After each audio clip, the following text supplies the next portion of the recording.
Bismillahirrahmanirrahim. Assalamualaikum warahmatullahi wabarakatuh.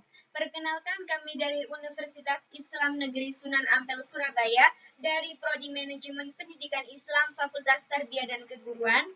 Kami akan mempresentasikan hasil diskusi kami, yaitu Qasasul Quran dari mata kuliah Suci Al-Quran. Nah, sebelumnya tak kenal maka tak sayang, maka izinkanlah kami berkenalan terlebih dahulu. Dengan saya Cika Hania Octavia dan rekan saya Devi Alifa Iliana. Nah, pembahasan pertama yakni Qasasul Quran. Qasasul Quran itu apa sih? Qasasul Quran itu berasal dari bahasa Arab, yakni al-qasu atau al-qisatu, yang berarti kisah, berita, dan cerita.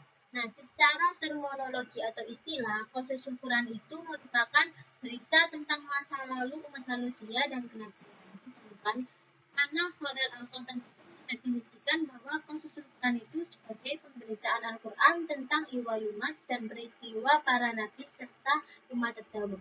Nah, iwalumat itu apa sih? Iwalumat itu dalam Qasasul Quran itu kisah-kisah tentang umat-umat terdahulu dan peristiwa-peristiwa yang akan terjadi dan sedang terjadi.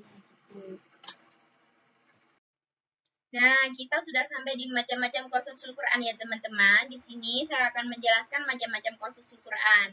Yang pertama ada kisah nabi-nabi sebelumnya. Jadi di dalam Al-Quran itu kan pasti ada terdapat kisah-kisah nabi-nabi yang terdahulu ya teman-teman, seperti kisahnya Nabi Adam, Nabi Muhammad, dan masih banyak nabi-nabi yang lainnya, yaitu termasuk macam-macam Qasasul Quran. Yang kedua yaitu kisah yang berhubungan dengan kejadian pada masa lalu dan orang-orang yang tidak disebutkan kenabiannya, seperti kisahnya Dzulqarnain. Kalian tahu nggak siapa itu Dzulqarnain teman-teman? Nah, Dzulqarnain itu seorang yang kaya raya tapi sombong banget teman-teman. Jadi dia tuh ditenggelamkan sama bumi karena kesombongannya. Nah, cerita Dzulqarnain itu juga termasuk macam-macam dari Qasasul Quran ya teman-teman, karena disebutkan di dalam Al-Quran juga. Dan yang ketiga ada kisah-kisah yang menyangkut peristiwa pada masa Rasulullah.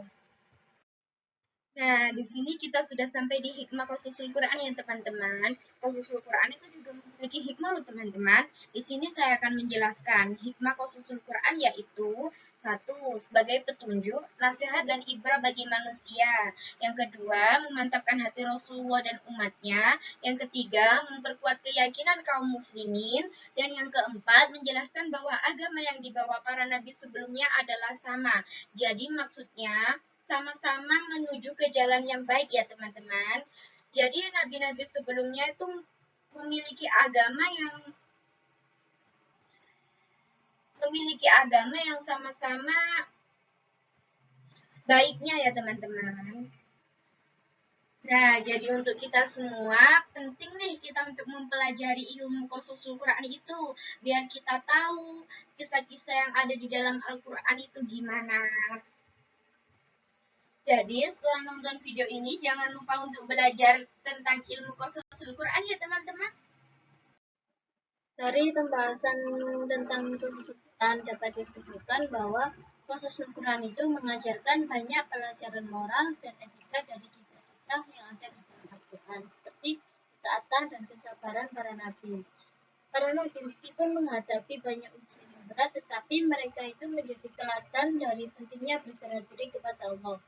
Secara keseluruhan, Qasasul Quran itu mengajak manusia untuk beriman, beramal soleh, dan mengikuti para nabi sebagai jalan keselamatan.